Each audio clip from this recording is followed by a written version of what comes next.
জ্বালানি তেল ঘিরে গ্রাহকদের চরম ভোগান্তির মধ্যেও থেমে নেই বিশেষ সুবিধা নেয়ার প্রতিযোগিতা।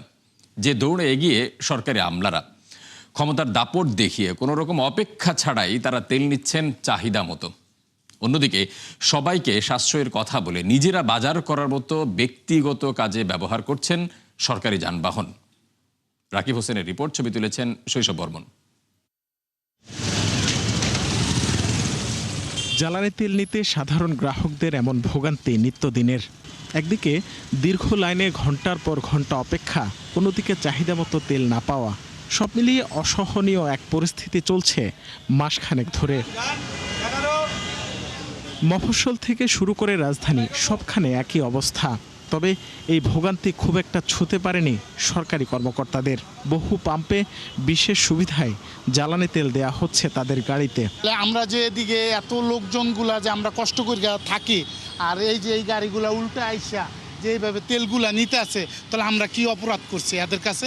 এটা কি অন্যায় হইতেছে না? এটা ওই যে সারের গাড়ি, বাসার গাড়ি, অর্থ মন্ত্রণালয়। এটাতে আপনার প্রশাসনিক গাড়ি, ঠিক আছে, যে কোনো অফিসার চলতে পারে আর কি। আমরা যদি ওদেরকে ঠিকমতো তেলটা সাপ্লাই দিতে না পারি, তাহলে ওদের তো দপ্তরের কার্যক্রম বন্ধ হয়ে যাবে।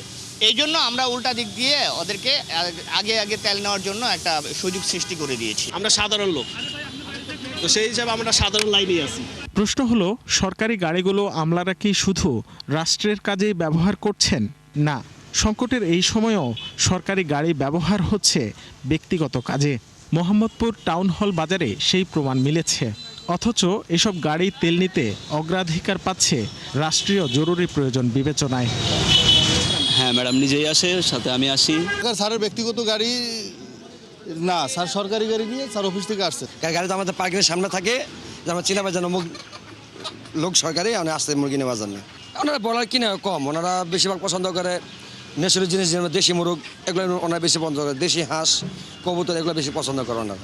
জ্বালানি ও খনিজ সম্পদ বিভাগের তথ্য মতে বছর ব্যবধানে বেড়েছে ডিজেল ও অকটেনের চাহিদা।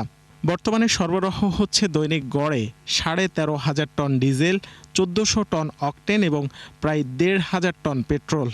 তাছাড়া এপ্রিলেও বাড়ানো হয়নি এসব জ্বালানির দর। তবুও ফিলিং স্টেশনে কমছে না গ্রাহকদের চাপ। একবার দিছে, কিন্তু আমার আর অতিরিক্ত জরুরি, গ্রামে যাব। 2-3টা প্রাইভেট কার ওই মাথা থেকে ঠেলাই নিয়ে আসছে। আপনি দেখেন মহাখালী থেকে কিন্তু 2-3টা পাম্প আছে, ওদিক থেকে তেল না পায় তারা কিন্তু বাধ্য হয়ে এইখানে আসছে। তো এই আতঙ্কটার কারণে সবাই বেশি বেশি করে নিয়ে সিরিয়াল হয়তো কেউ স্টেক করতেছে।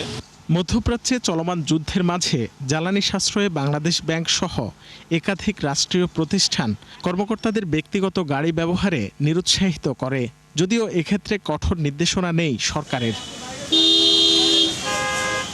রাকিব হোসেন, 71, ঢাকা।